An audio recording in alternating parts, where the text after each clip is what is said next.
And welcome back to another episode of the Baseline Bums podcast. It's your host, Rob, aka B-Ball Archives. This is all brought to you by Love You Hard TV. And once again, we got the bums in the house. AJ, James, thanks for being here. We got some all-star shenanigans to get to. Some of it bad, most of it really bad. But yeah, let's just dive on into the deep end. What was the craziest part in your mind that happened All-Star Weekend? What was the biggest shenanigans? LeBron just piecing out at the last second. I mean, that's unannounced until an hour before the game. Crazy. And he's like, I'm sore. I'm sore too, bro. Right. And what was so frustrating is he took that spot from somebody else that could have been a first-time All-Star, that could have meant something really, really significant to their career, and he just used it as a moment to be like, I still want to be involved in the weekend. I still want attention on me to tack that All-Star onto my name, but at the same time, I'm not going to play, and that's incredibly frustrating. And to not even dress out for that team photo, just like to stick out like a sore thumb. Like I saw someone say LeBron was trying to make a statement, but I failed to see what statement that was. Outside of he's bigger than basketball. I mean, that's literally what I got from it, is that he's just bigger than basketball, and he wanted everyone to know it. And I think it's chicken shit is what it is. It really, yeah. I mean, when you look at what he did, and he didn't show up until an hour before that game, and that's when he made the announcement, and he could have easily given that spot. But for me, it was so arrogant and so on par with what LeBron James is and what he has been his entire career.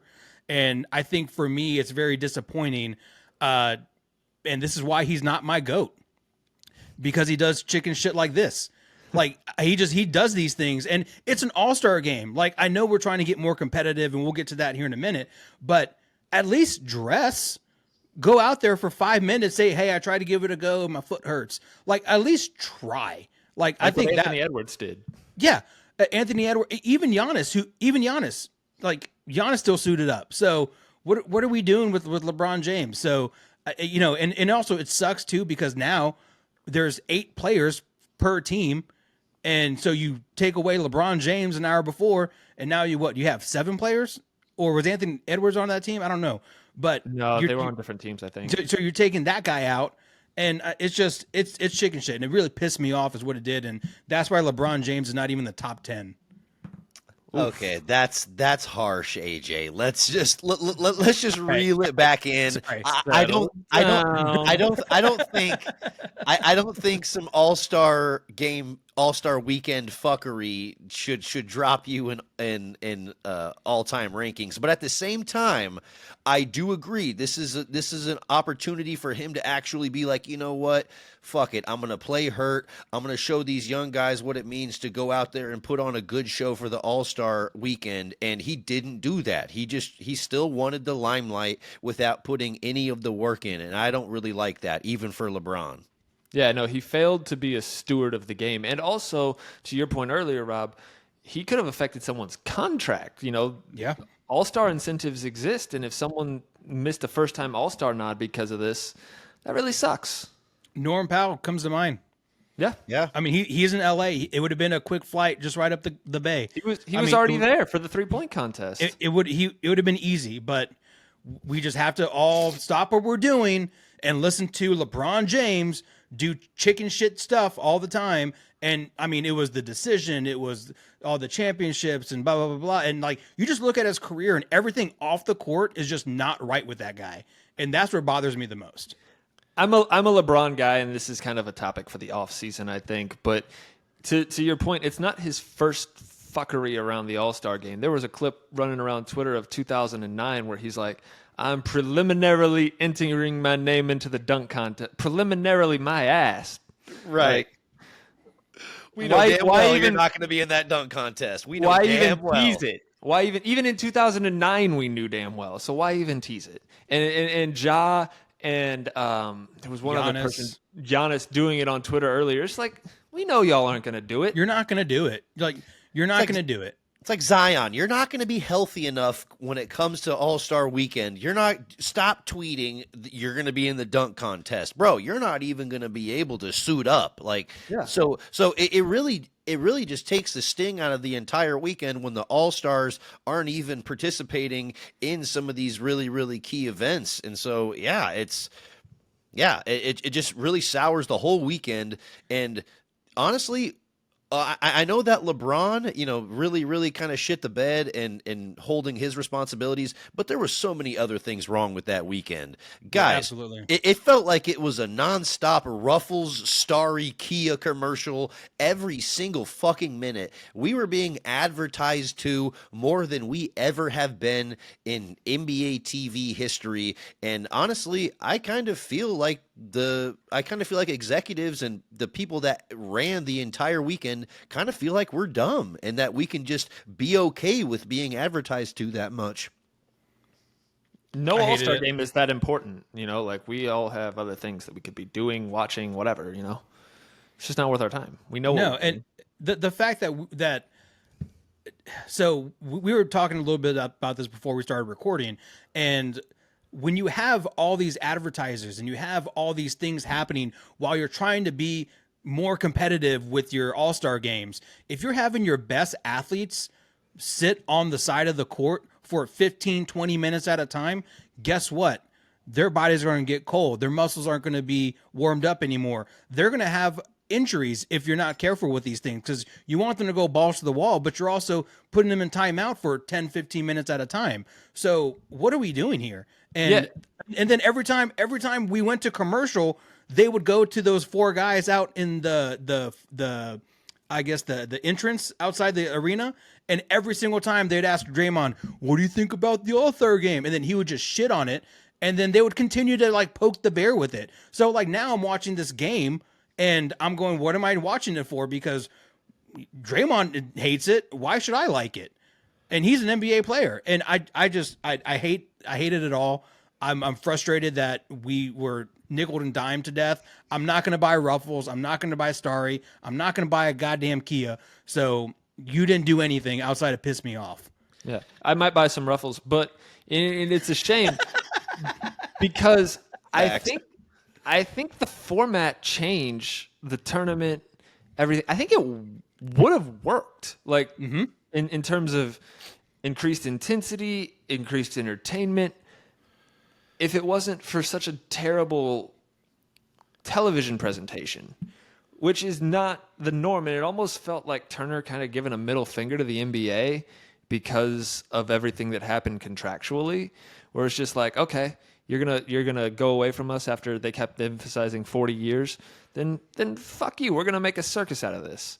And they did. And it felt like a circus because, watching the celebrity game on Friday, the only thing that ESPN had that felt normal for what the celebrity game was.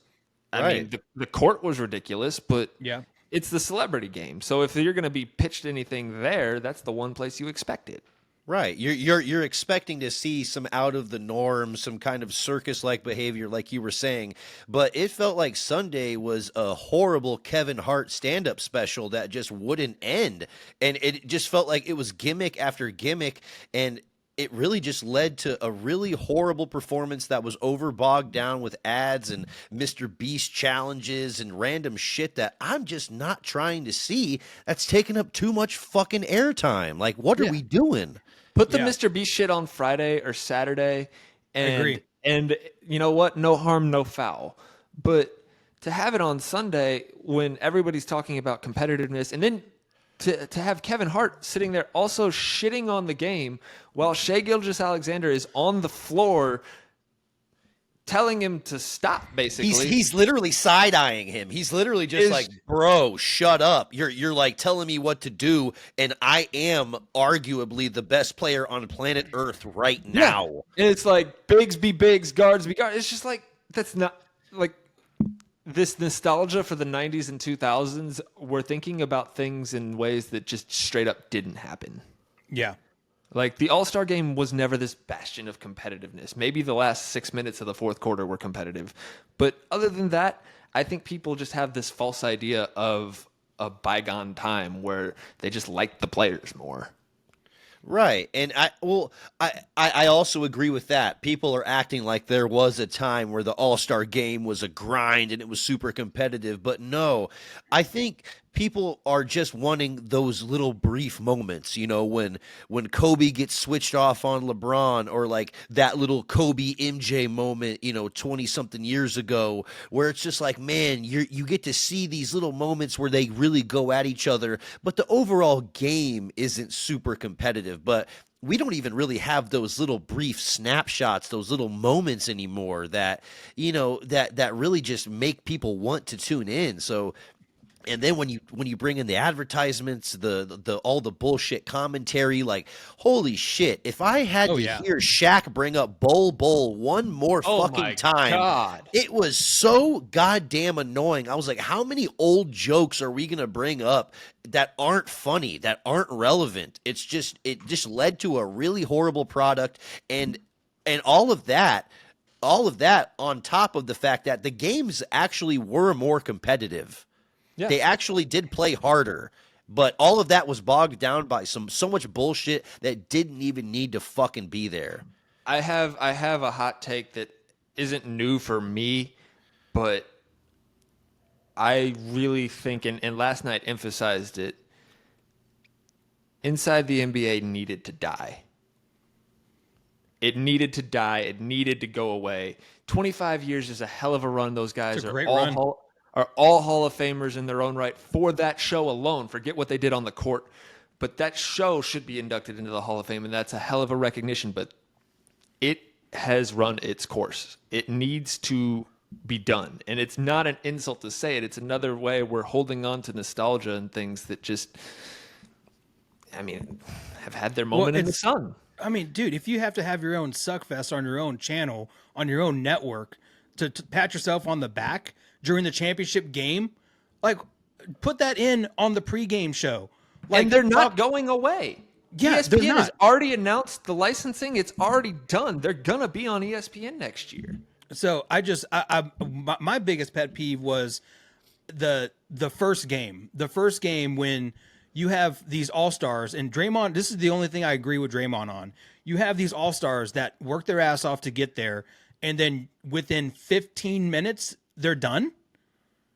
Yeah. Because they lost. Like, they're done. Like, we never saw Jalen Brunson again. Like, we never saw these guys that were awarded a all-star spot, and they get beat, and now we don't see him ever again. So they suited up for nothing. Like, that 40 points is way too low.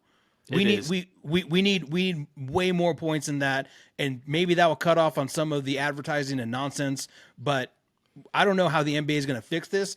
I do believe it was way more competitive because they were told to be more competitive. And Jesus Christ, if I hear Shaq compare Bol to Wemby one more time, like, we get it. Your son is friends with Bol. We understand. Like, we need to burn his Cole jersey at the high school if that's the case. Because, like, this is getting out of hand. It's getting out of hand. Like, we're talking about a defensive player of the year to a guy who can barely get on the court. Yeah. Yeah, it's not the two people that should not be in the same sentence together, yet he just continually brings up the conversation. And honestly, like, I feel like I have a lot of pushback on Draymond Green's comments about, like, the young guys are playing on Sunday. Dude, the product sucks, and you can't blame the NBA for wanting to shake things up. And to be brutally honest, if I'm a guy like Steph or KD and LeBron, and I'm like, hey, these young guys are going to be in here and they're going to try to, they're going to take some all-star game. They're going to take some all-star shine from you on Sunday. I'm going to actually turn it up a notch and put their face into the ground and say, y'all don't deserve to be here on Sunday. So that alone should turn up the intensity level a little bit. So I don't really hate why the league did it, but for Draymond Green to say, like, oh, it's bullshit that these guys are playing on Sunday. Dude, the reason is because the product is so bad, they have to make that change. Rob, I know you and I both played basketball at the same school in the same structure and all that kind of stuff. We understand what it's like when the varsity plays the JV, right? Yeah. Go out there and make it look like that.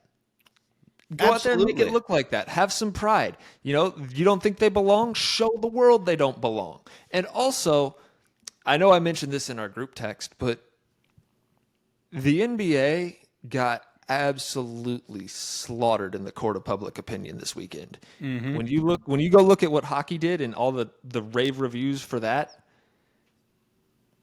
I mean, that matters. They figured out an all-star format that people care about, and they put nationalism to it. They put flags on it, and you had have some fighting. You have fights.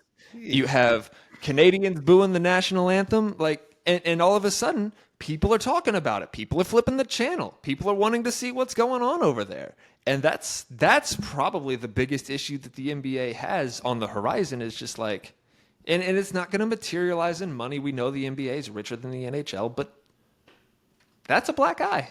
Yeah, black eye. I was at a bar on Saturday, and it was a sports bar, so all these TVs were everywhere. The nearest TV that I could see had the USA versus Canada game on. Yeah. I don't care about hockey. Don't care.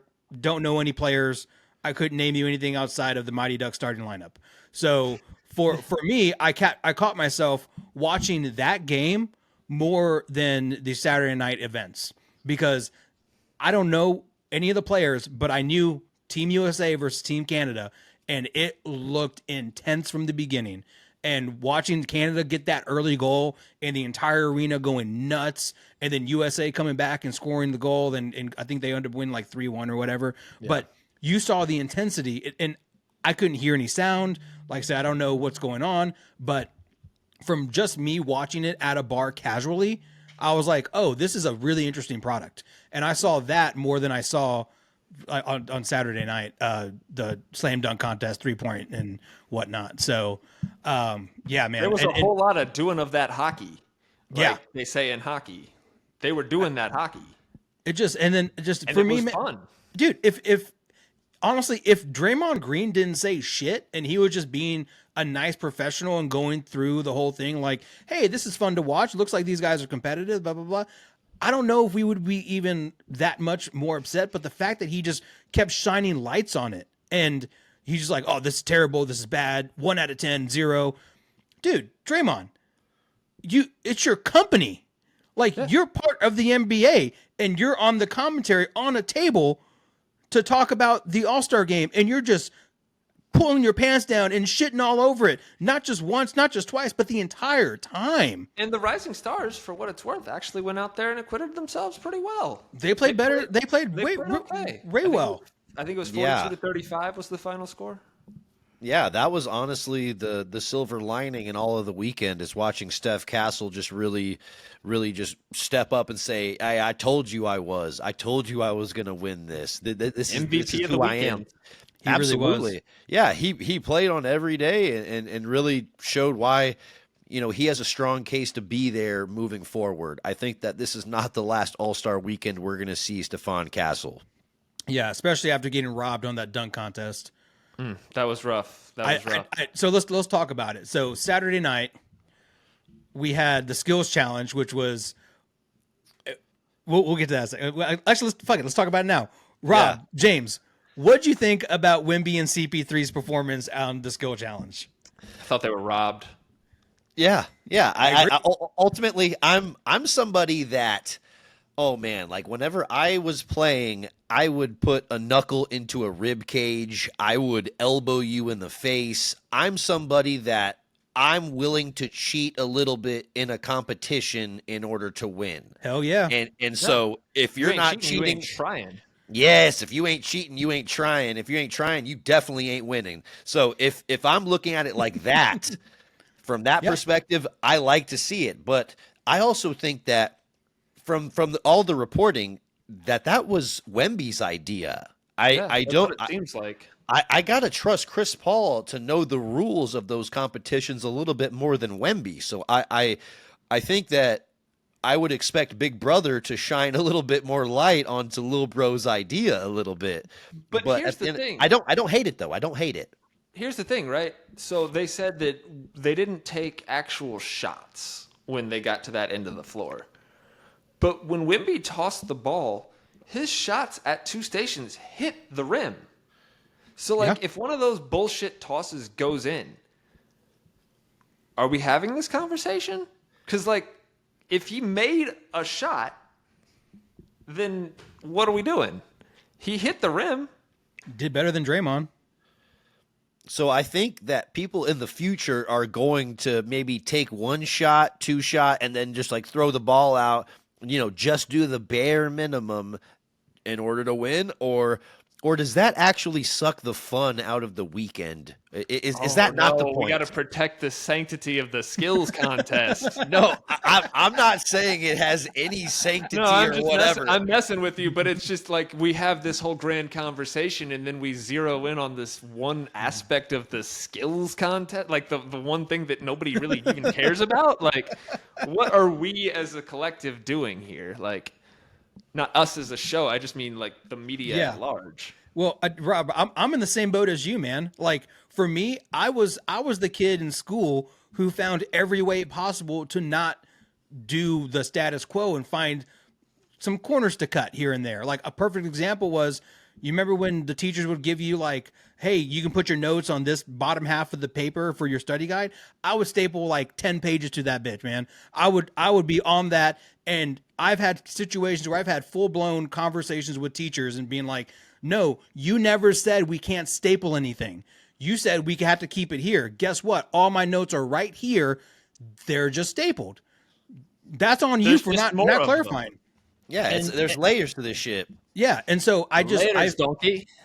Yeah, and honestly, there are reports that Wemby asked several officials, hey, is this okay? Is this okay? And everyone said yes. And that's what Draymond was saying. Yeah, so, I mean, hey, man, it's a timed competition. If you only get 3 attempts, who cares? So maybe change the rules to where you have to make a shot. I mean, they're NBA players. They can make 1 out of 5, right? Like, you would hope. Also, I can't be alone in this. I think they used to call it the Shooting Stars competition, where they would have like a WNBA player, a retired player, and an active NBA player from like 4 or 5 cities, and they would all go against each other in like spot shooting. That was a fun time. Bring that back. Yeah, I want to bring that back too. Especially with Caitlin Clark now. Put her, Halliburton, and like Reggie Miller. That would be fun to watch. You could have some real fun with it. Oh, absolutely. Well, I mean, there's all kinds of scenarios. I think that the immediate fix would be a Team USA versus a Team World game. Immediately bring that nationalism that we talked about earlier, and let then people wrap themselves up in a flag. Right, exactly. And then do a one-on-one. Have some of the most skilled people in the NBA straight up do a one-on-one. You will have all the oohs, all the ahs, all the really sick buckets, all that stuff. And you know what? That's what the actual players will show up for, because they're not going to show out an actual game scenario where they're going to have to play help side defense and do all that other shit. They're not going to run back on defense. Nah, make it a one-on-one. They never have. Play a little old-fashioned Don Eddy 3-on-3. Like, let them showcase some athleticism in a half-court game. I mean, why not? Yeah, Hashtag Don Eddy. Yeah, there we go. There we go. And you rotate everyone out every bucket, and you get to see everyone. You don't have Jalen Brunson playing 5 minutes of action to a game of 40. Yeah. And I think 3-on-3s in the Olympics, it's a more popular sport. We're seeing it in Unrivaled, which is a lot of fun to watch Fridays, Saturdays, and Sundays. It's a smaller court and it's 3-on-3. Like, they can do it like that, or they can do it half court. Who cares? I agree. I think the one-on-one would be fun to watch, but I don't want to see it on Sunday. I want to see it on Friday or Saturday or something like that. And don't open it up for everybody. Just open it up to maybe like 10 people so we can get through it. We don't want to sit there for 4 hours and only get 10 minutes of basketball like we did on Sunday. Somewhere between where the Pro Bowl is at with just playing different games and where the NHL is at with nationalism and the Four Nations tournament, I think is where the NBA should strive to, because like they used to play horse, they used to have that spot shooting game, they used to do other gimmicky things that I think could work or be retooled a little bit, and we would want to watch.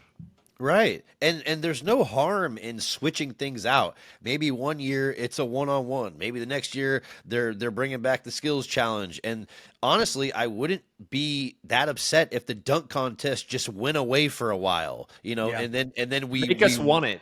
Make us want it. right, exactly. Just have that absence, absence makes the heart grow fonder. Well, maybe our heart will actually grow for the dunk contest again at some point. I mean, that's what happened in 2000 because before Vince Carter, the dunk contest wasn't around for 2 years. And then all of a sudden it comes back with an explosion with Vince Carter. And then this year, I mean, it was fine. It was okay. I'm salty that Castle got robbed. And I don't understand how Mac McClung's third dunk is better than pulling the ball out of the net, going through the legs and dunking it back. Like The tap on the rim, I don't know. That's pretty crazy. It is, but I also feel like every single one of his dunks, he was able to almost platform off of the And guy push holding off. the ball. 100%. And so, like, He did that last year when he jumped over Shaq. Yeah, so to me, that's knowing your skills and knowing how to dunk and really utilizing props and It's all an other illusion. things. Right. Rather than actual real dunking, which Stefan Castle did a much better job of. But I know we're Spurs fans, so we're coming off bias as hell right now. Yeah, but- but And also like the passer was so bad. I don't know. Like, did they must have gotten some sort of it wasn't his memo fault. where they can't use teammates or whatever. Nobody pulled out someone from their team to jump over or to bring out a lobber from their team. So they must have been experimenting something there. Who knows? I remember back in the dunk That dude was contest when you bad. had to have a teammate give you an assist on at least one dunk. And that was awesome because that's where, you can get really creative with it. But I mean, I understand that Steph Castle didn't make that on the first try. Sure. But the difficulty level of all of that timing wise has to be absolutely perfect. If it's not perfect, he's not making that dunk. And it takes a couple of tries, especially if you're in street clothes and you're my height trying to put the ball in the rim. So that's like, that's not on Steph Castle. And Tracy McGrady and Baron Davis, what are you thinking? What are you thinking? How are you not giving that a 50? Bottom line, like I don't understand. You're never going to convince me otherwise. You can sit here and tell me, well, he didn't make it in the first try. I don't care. That's a hard ass dunk to do. If you think he couldn't do it on the first try, why don't you go out there and do it? Grab a random stranger, have him put the ball in the hoop that you've never met before, and try to put it between your legs coming off the net. Yeah. Also, well, get I mean, Bezelis and Jackson the fuck out of here. Those guys were terrible. And what are we doing giving Bezelis a 40 on a dunk that he didn't even make? Like, bro, he didn't even put the ball in the hoop, and they still gave him a grade that was similar to the other people that actually completed a dunk. What are we that's a fucking B. doing? Like, that's a 40 out of 50 is an 80. That's a B. He didn't, like, he by definition failed at the job of the dunk contest. Right. Dunking the ball. I would have held up a fucking 0 and been like, bruh, you didn't even, like, do a rim grazer. Like, No, he looked like me failed. out there. He looked like me trying to dunk it out there. He kind of did look like you a little bit, James. Not gonna lie.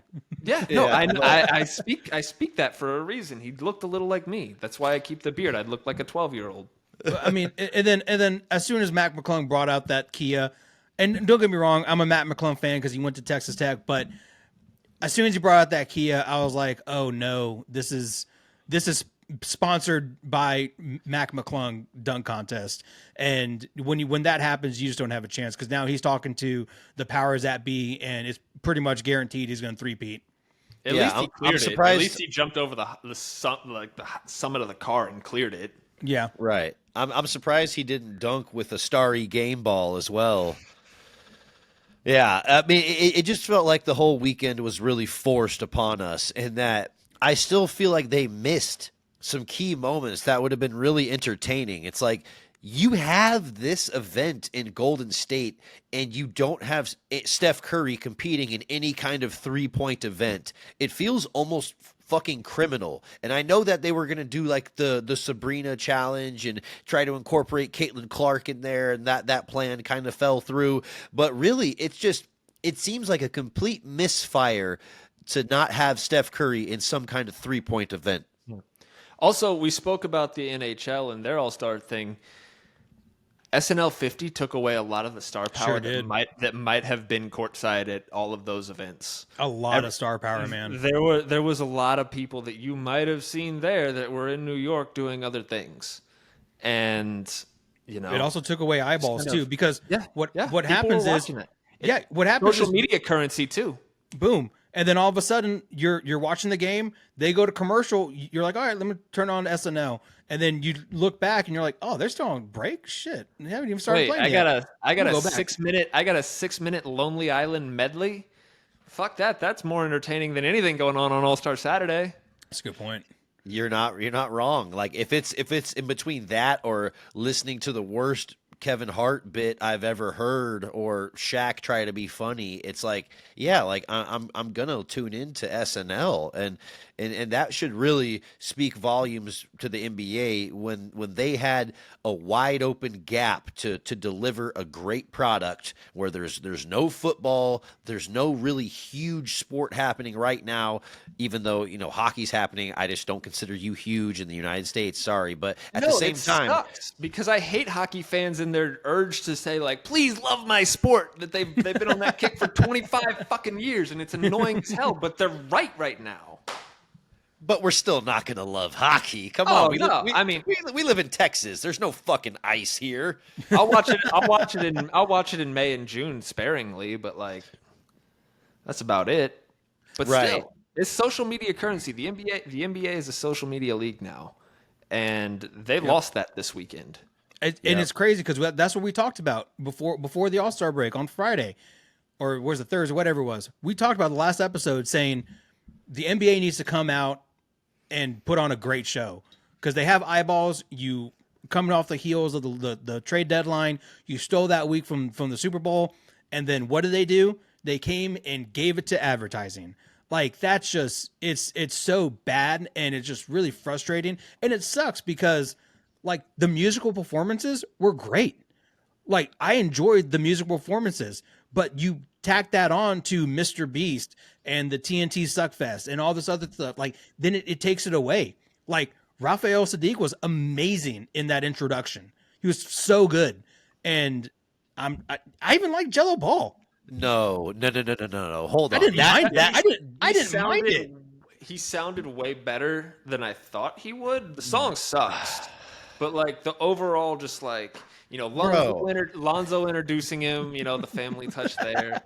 What are we doing here? Like this is That's the thing. This is the most time Jello has ever spent on an NBA court, and he was giving a half-ass performance, holding his microphone like a total dumbass, almost forgetting to dap up his brother, and it just seemed like the whole thing felt awkward. Like he had no aura out there. He had absolutely no swag. And I know you could say whatever about the song, but his actual performance, no charisma. Absolutely no charisma. Him performing that mediocre fucking song was like the third most entertaining thing that happened this weekend. It's more of an indictment on the product that we saw on the floor than it is actually Jello. We know what we're getting there.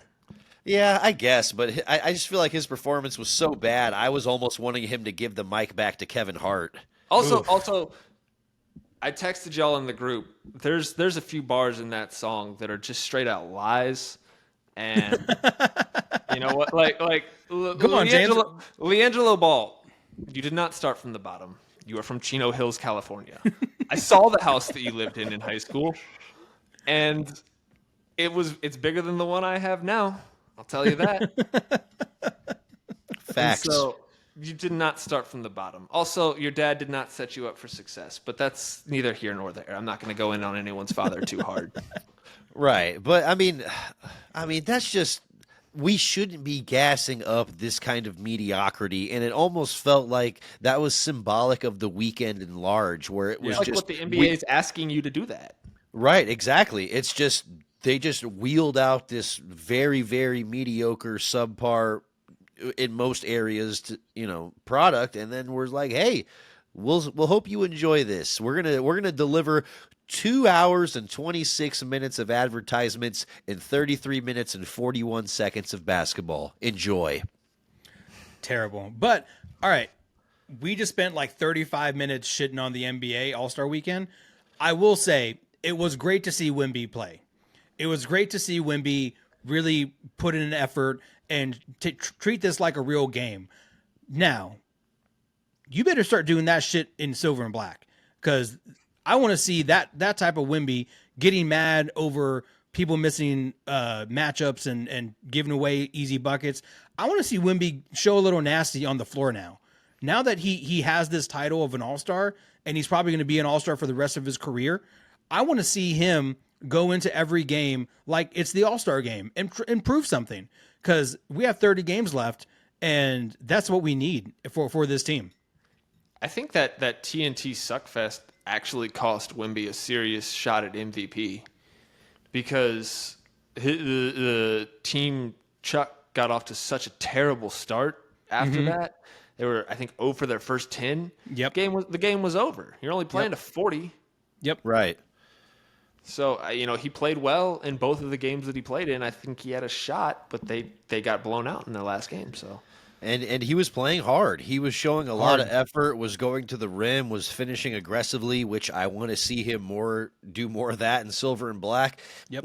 And I do agree with you, AJ. I think that he brought a lot of intensity to the weekend, and I want to see that carry over whenever he gets back in a Spurs uniform. But I also want to shit on Jokic a little bit. He needs to man. He needs to leave What a Wemby dick. alone. He needs to leave Wemby alone. If he wants to read in the locker room, fucking let him read.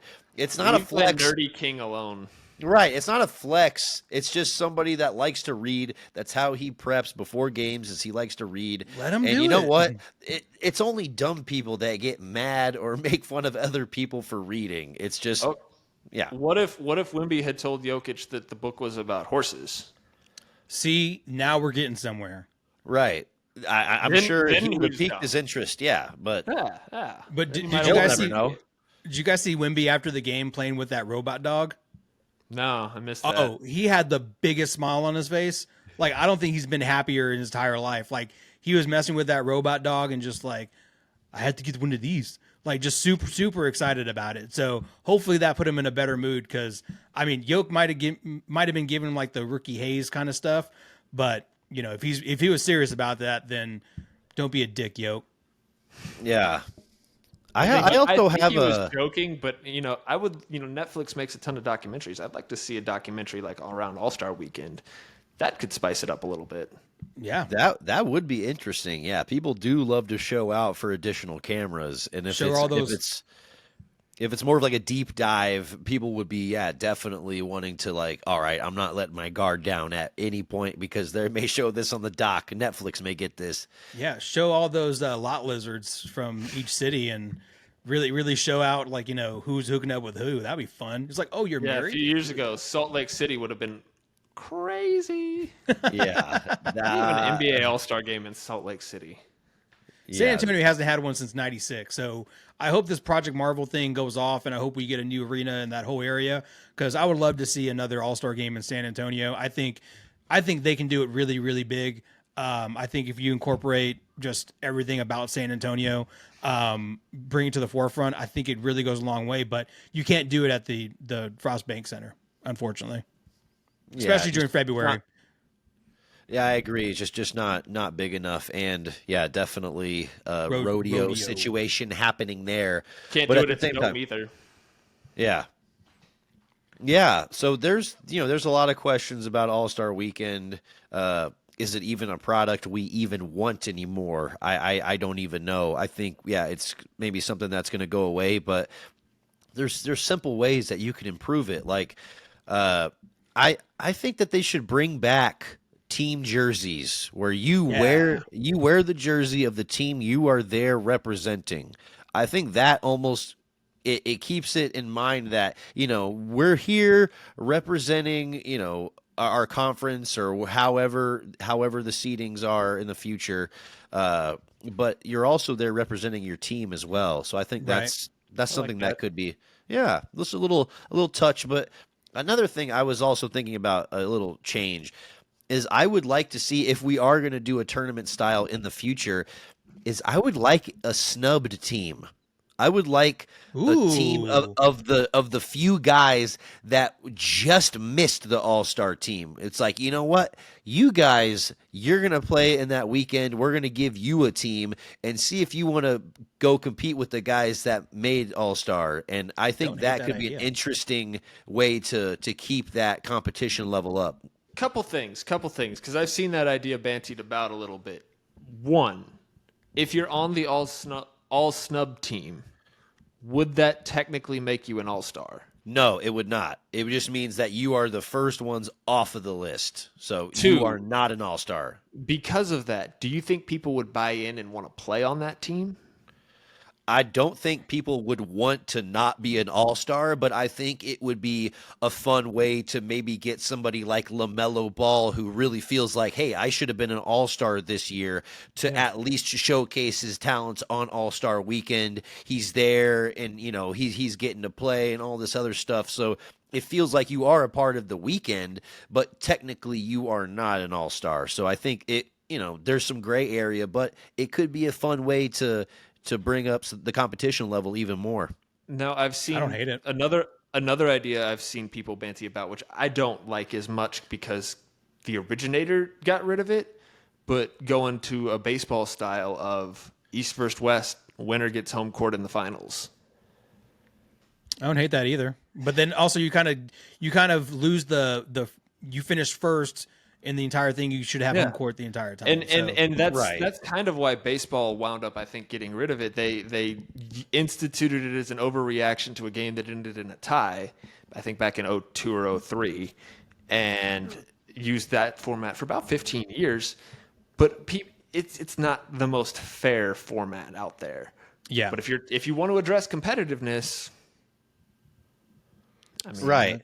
Right. You raise the stakes and actually make the thing worth playing for actually worth playing for. And home court advantage in the finals, actually in any playoff situation, is very significant. For sure. Absolutely, yeah. So well, there's ways we could improve it, but yeah, I don't know if Yeah. the league will act on any of that. I mean, we'll see. What's interesting is David Stern would never allow any of this shit. Like David Stern would put a kibosh to all this stuff a long time ago. God rest his soul.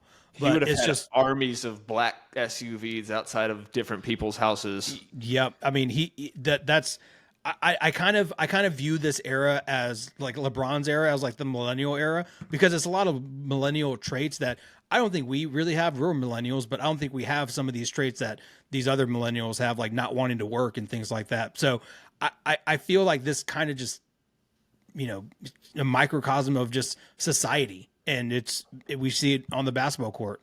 I don't want to work. I'll raise my hand. I do. You just had a kid, but I dog. don't Like want- you don't want. I wouldn't want to work either. If you just had a kid. I do, but I don't want to. But no, I mean, I think you see these ebbs and flows. You're right to an extent. I think it's generational, but at the same time, someone needs to care. Right. Wimby does. Wimby gives lots of shits.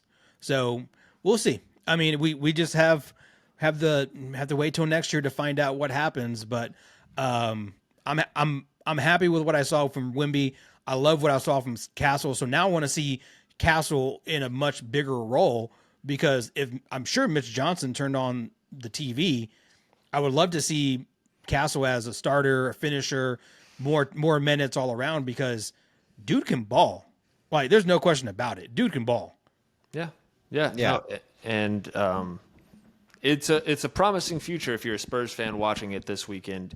Just if you're a basketball fan at large, it was largely disappointing.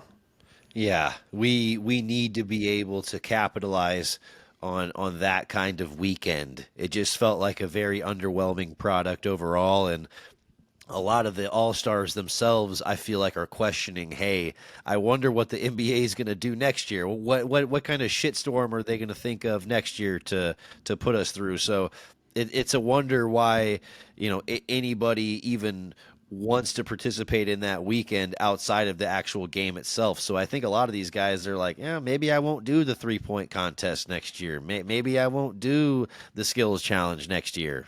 So And that's what happened to the Pro Bowl. You see guys opting out and not wanting to go, and then you have like the fifth alternate, and it's like, what are we doing? This guy started 4 games. Right.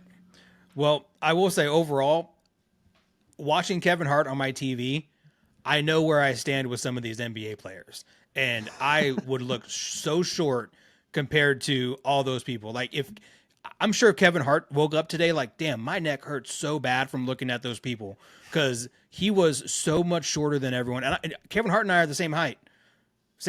So I know exactly what I look like next to those people, and I would ask for a step stool for sure. Well, it's like that stand-up bit where he had about being friends with Shaq and how he stands next to him. It's like Shaq's dick is just like on his head. that was pretty much what happened last night. There was literally that moment where he was like, Shaq, you're standing too close to me. And it was literally like, his dick is on your shoulder right now. It is just resting. You could tell that. Go ahead, James. No, you got it. Shaq's stylist must be the same as Cam Newton's, because what the fuck was that hat? Well, you could also tell 7'2". You do not need that hat. Well, also you could tell that Chuck was getting pissed. He was like, "What do we like?" I'm sure Chuck behind closed doors is like, "What are we doing, guys? Like, this is terrible." Or however he says it. Oh no, I can't. Terrible. But you could tell that he was getting annoyed too. And if you're a fan at the All-Star game, and 30 seconds or a minute and a half or however long they were doing commentary in this arena, and then it stops and then it goes back to the PA announcer, that would drive me off the wall. Like, either do it or don't do it. Don't have this back and forth. Oh, yeah. It felt like the worst part of like a Rucker Park game where you just have like a PA announcer that's just kind of talking shit about people on the court. But like it wasn't happening in a clever way at all. And it just, like you were saying, it wasn't seamlessly blending between the live broadcast and like the Kevin Hart PA stuff. It just didn't feel right. If you're going to do that, just let Drewski and Kevin Hart be the commentary. Like, right, exactly. Or have a Manning cast. Yeah, you have a Manning cast. It's on 2 channels as it is. It's on True TV and TNT anyways. Let's have a Manning cast. Throw the young people a bone. I'm sure Gen Z would love that shit. Yeah, put it on Nickelodeon, stream it on YouTube. Who cares? Hey, don't shit on the Nickelodeon cast. Those are fun. Those are fun. That's why I said it. But right. I mean, we've introduced a bevy of solutions on this podcast alone. So hopefully the NBA actually acts upon what a lot of people are saying, a lot of the critiques that people have, because this product is not good. No. Yeah, and guys, comment on this video. Let us know what you thought of it. Did we say too much? Do you agree? Do you not agree? I mean, I think the overall consensus is we're all kind of on the same page. It's a matter of how much of the spectrum we're on the same page of. So let us know. Yeah. Maybe we need to get dunked on. I don't know, but add to our echo chamber, or like AJ said, dunk on us. Right. Yeah. But hey, speaking of dunks, I think we got some dunks to get to, even though it felt like we've been kind of dunking all episode long. Yeah. This has been one gigantic dunk. Right. AJ, who are you feeling like dunking on this week? Well, I personally, I'm not going to dunk on the anything from the All-Star weekend. I think we're good, but I'm going to dunk on probably one of my favorite apps, and that's the Bleacher Report app. I'm going to dunk on whoever approved the update for this app. The app before this freaking update was perfect. I could click on it, and my favorite teams were the first ones that popped up, and I knew what the score was as soon as I opened the app. Now we have this update. You hit the app, takes at least 15 seconds, if not more, to load, and then once it loads, none of your favorite teams are at the top anymore. You have to go searching for it now. So now I'm finding myself on ESPN app, and I hate the ESPN app, and I'm like, Bleacher Report, what'd you do? You ruined your great app, and it's just a pain in the ass now, and I absolutely despise it. They need to revert back to the old one or fix this one because it ain't it. There you go. Bleacher Report, you done been dunked on. Change your user interface so that AJ likes it more. Yeah.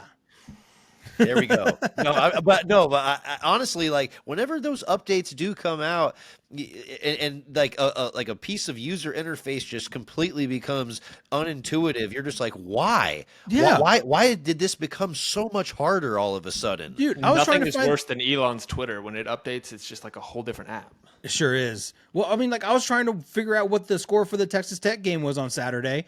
And so I was like, let me just go to the Bleacher Report app because it's going to be on the top. Click, wait. Oh, it's not even on the top right now. And it's one of my favorites on there. So now you got to go search for it. And so I'm like, I'm just going to use another app because there's no point anymore. James, who you got? Oh, God. I am going to dunk on diapers this week. There we go. You're going to poo-poo on diapers? I'm going to poo-poo on diapers. Not that I don't mind changing diapers. Changing diapers isn't as bad as they crack it out to be. But what they don't tell you all the particulars about it. It's, hey, you're going to go through a shit ton of these diapers. Literally.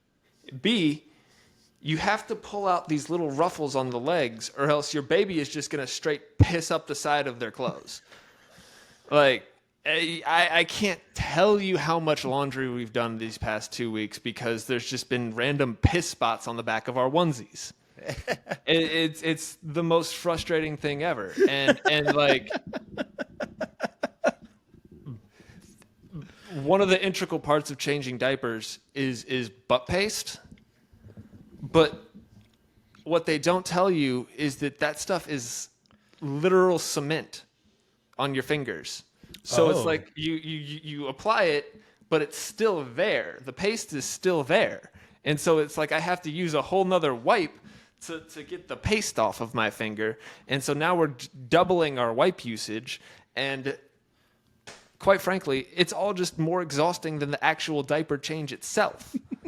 So it's not just changing the diaper. It's everything that they don't tell you about what you need to do every single time you change a diaper. And you're going to be changing 18 of those a day. So, yep. So James's DMs are open for anybody who has any kind of fatherly advice for James. Yeah, and Rob, I saw that look, and I was like, yeah, you will change 18 a day. Well, no. I was actually plotting in my head. We need to get Dude Wipes as a sponsor. Yeah, Dude Wipes, Baby So we Wipes, could babies are us. Anybody, give me free stuff. I need it. Yes, absolutely. I was like, we need to get Dude Wipes as a sponsor so we can get James some free wipes up over here. I think that would be kind of dope. But at the end of the day, sitting next to me, she agrees with you wholeheartedly, and so does Wyatt, even though he's just right now. Absolutely. Yeah, absolutely. Diapers are my dunk of the week. There you go. There you Berto, go. who you Diaper got? dunk. I think I'm going to dunk on a game that just came out, a video game that came out, Civilization 7. The entire Civilization series is one of my favorite series. I've played a lot of them over the years, and they had a lot of years to get this one right. Civilization 6 came out in 2016. This game administration. Right, exactly. This game came out 9 years ago. They just released one this month. This game looks like it was made back in 2016. This game looks so unintuitive. All of the menus look like dog shit. Like some of the graphics are better, but some of them actually got worse. I don't know how many years you need to make a better game, but 9 isn't enough. Like, how is your game not so much better in so many other areas? And then I zoomed out even further and I realized, oh, it's a 2K interactive game. This company doesn't give a fuck about improving the product, and even if they have a game that they're supposed to treat like a flagship franchise that's not an NFL 2K or an NBA 2K or those kind of games, they're supposed to treat it better. They still don't. They still treat it like it's a bullshit game that just needs little tiny updates, and you're going to be satisfied with that. So I spent $70 on a game that I am not happy about. So Civilization 7, you done been dunked on. Dude, isn't that the worst when you spend money and you're like, are you kidding me? Why are video Yeah. games so expensive? It's the biggest racket. They suck. Oh yeah. Well, and back in the day, I could actually understand it because there was a distribution cost. Right. You're actually shipping out a disc that had packaging that actually weighed a certain amount, and you're sending that out. Yeah. This was a digital download. I paid $70 for a digital download, and then I'm still not happy with the game. So it's frustrating, you know. And like I play sports games pretty much exclusively whenever I play video games, which is pretty rarely. So like whether it be EA Sports, NCAA Football 25 is the same as NCAA 14. It's harder, but it's the same game. The same stupid shit that happens in that game happens in the game 11 years later. And same with 2K. 2K25 is the same as 2K20, and it doesn't matter if you're playing WWE, NBA, whatever it is, the title, it is all the same. So why am I paying $70 year on year? Yeah, dude, for real. And I mean, same thing with the EA's FIFA game, dude. I stopped buying FIFA. I used to buy FIFA every year, and then I realized do they still make FIFA? it's something else now. I forgot what it's called, football something. But I used to buy FIFA every year, and then literally nothing ever changed. Nothing ever got better. The graphics were a little more clearer, but outside of that, like the controls were the same, the players were pretty much the same. You could do the same shit, and then that was it. So yeah, man, video games piss me off too. Yeah, and so like it just leads me to really only trust the developers that I know are making good games, are wanting to push the envelope, and frankly, 2K Interactive, you're not it. So you've been dunked on Civilization 7. But yeah, that feels like a good episode. And if you're here still listening to us and listening to us dunk on everyone, we certainly appreciate you. We have so much love for all of the people that are consuming this Baseline Bums content. They're wanting to hear about the Spurs. They're wanting to hear about NBA and All-Star Weekend shenanigans. This podcast would not be the same if you were not here. So just first and foremost, we really appreciate your presence and you interacting and commenting and sharing and liking. Everything does not go unnoticed. And we have a small announcement. AJ, do you want to do the announcement or do you want me to do it? No, I got it. So appreciate that. And thank you so much for listening. As you know, we are part of the Love You Hard Network here on YouTube. So with that being said, don't forget In the Building Sports coming March 6th at 6 p.m. on Lopez Broadcasting. So all those Tejano stations in El Paso, Victoria, Corpus Christi, on Roku. We got Mike Taylor and Rudy J. In the Building is on the radio once again. Check them out March 6th at 6 p.m. They're going to be on every Thursday. And I guarantee you're going to love it just like you love this YouTube show. So go give them love. Definitely listen to it. And feel free to grab some Modelo while you're at it and have a good time on a Thursday. Absolutely. Yeah. Beat up on a thirsty Thursday. There you go. Yep. Listen to some Mike Taylor, Rudy J. Yeah, it's a great way to spend your evening. But I want to hear Rudy J greet though. That'd be fun. I'm like, I want to hear Rudy J do that with that deep ass voice. That'd be fun. I'm sure we will at some point. But yeah, guys, that's feeling like a good episode. We a thorough shitting all over the All-Star weekend. We touched on all facets of it. We had some good dunks. Yeah, it feels like we should get up out of here, guys. Yeah, you feeling good? Feeling good. Yeah, so let's end this episode the same way we end all of them, and that's with a go, a Spurs, go. 30 games left. Let's fucking do this. Yeah.